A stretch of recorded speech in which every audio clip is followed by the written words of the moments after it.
Momentum adalah sebuah ukuran kesulitan untuk mendiamkan sebuah partikel atau gaya untuk mendiamkan atau memberhentikan sebuah benda atau partikel.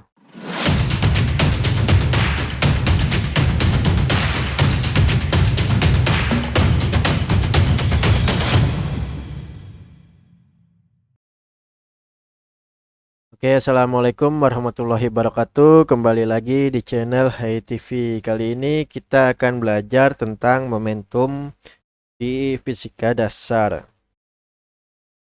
Momentum sendiri kita mulai dengan pengertian. Momentum sendiri adalah hasil kali massa dan kecepatannya. Momentum ditandai dengan huruf P dan massa kali kecepatannya. Momentum sendiri adalah sebuah vektor, kecepatan juga adalah sebuah vektor. Kita langsung aja ke contoh, misal ada sebuah mobil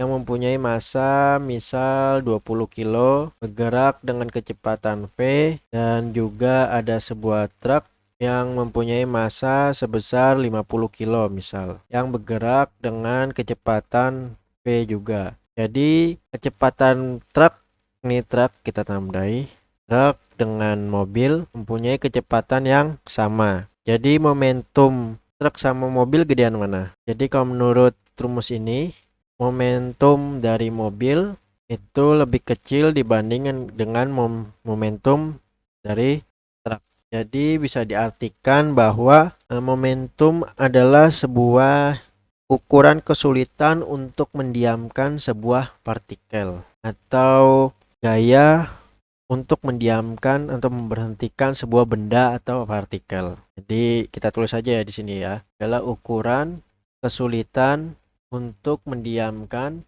sebuah partikel atau benda.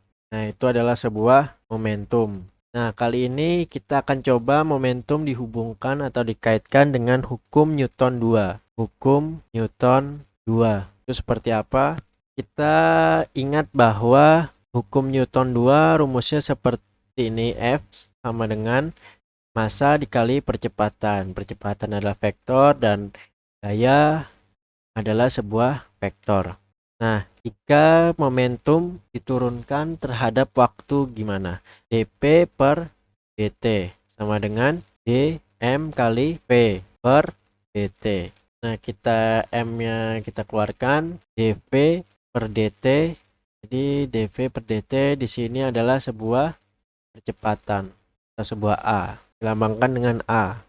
Jadi dp per dt sama dengan m kali a, ya kan? Jadi hukum Newton 2 menjadi dp per dt.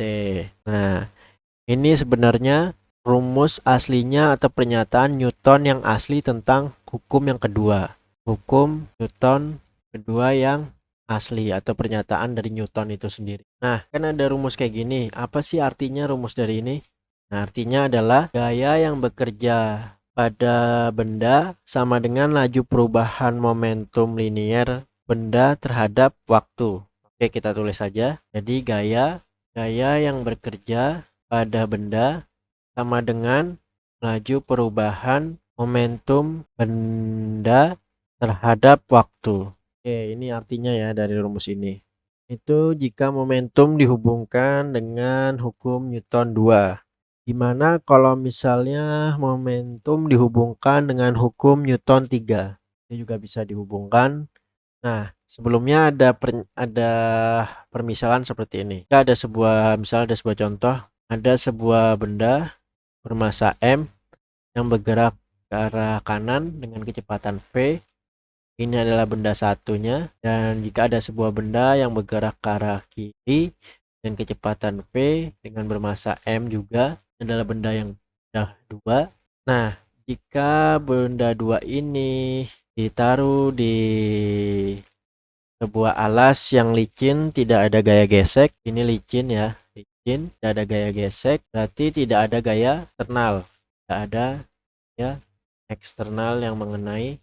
Nah, itu gimana momentumnya? Nah, kita ingat bahwa ada hukum Newton ketiga, yaitu tentang aksi reaksi. Nah, berarti hukum Newton 3 kita tulis dulu. Hukum Newton 3 yaitu rumusnya F12 sama dengan minus F21. F12 itu apa sih? F12 kita kasih artian dulu. F12 sama dengan adalah gaya yang dikerjakan oleh benda satu atau partikel satu pada benda dua. Sedangkan F21 itu kebalikannya, gaya yang dikerjakan oleh benda dua pada benda satu. Nah, ini hukum dari Newton yang ketiga. Nah, kalau misalnya momentum, jika ada sebuah benda memiliki kecepatan dan massa yang kalau kita mau hitung momentumnya pada permukaan licin, tidak ada gaya gesek atau tidak ada gaya eksternalnya, momentumnya sendiri itu bersifat kekal. Jadi momentum. Nah, jika kita langsung masukin aja ke hukum Newton 3-nya. Jadi kita masukkan seperti ini, kita ganti halaman. F12 sama dengan minus F21. Jadi F12 ditambah F21 sama dengan 0, ya kan? Jadi momentum 1 diturunkan terhadap waktu ditambah turunan dari momentum terhadap waktu sama dengan, atau P1 ditambah P2 sama dengan konstan. Konstan di sini tadi seperti yang dijelaskan sebelumnya, tetap konstan sepanjang waktu atau momentum total sistemnya bersifat kekal. Nah, hasil ini dapat diperluas. Ini kan tadi cuma untuk rumus ini untuk dua benda kan, dua benda. Nah, kalau misalnya banyak benda gitu, banyak benda atau banyak partikel, rumusnya seperti apa? Banyak partikel atau benda, rumusnya seperti apa sih momentumnya? Jadi momentum totalnya sama dengan sigma I mi. Ini I di sini adalah indeks, sama dengan kali V sama dengan sigma I. Nah, ini adalah untuk momentum untuk banyak benda. Nah, kalau ini kan tadi untuk dua benda saja kan. Nah, ini ada persyaratannya. Seperti tadi kita jelaskan, bahwa persyaratan ini untuk momentum yang tidak ada gaya eksternalnya. Nah, seperti yang tadi tidak ada gaya eksternal atau licin atau tidak ada gaya geseknya. Oke. Jadi kita telah belajar tentang momentum. Momentum dikaitkan, apa itu momentum, terus momentum dikaitkan dengan hukum Newton 2. Lalu jika momentum sebuah benda bergerak di bidang yang licin, terus dihubungkan ada dua benda bergerak di bidang yang licin, dihubungkan dengan hukum Newton ketiga untuk banyak partikel atau banyak benda, bagaimana momentumnya. Oke, mungkin sekian dulu dari pelajaran kali ini. Mohon maaf bila ada salah-salah kata. Terus belajar, terus berkarya. Wassalamualaikum warahmatullahi wabarakatuh.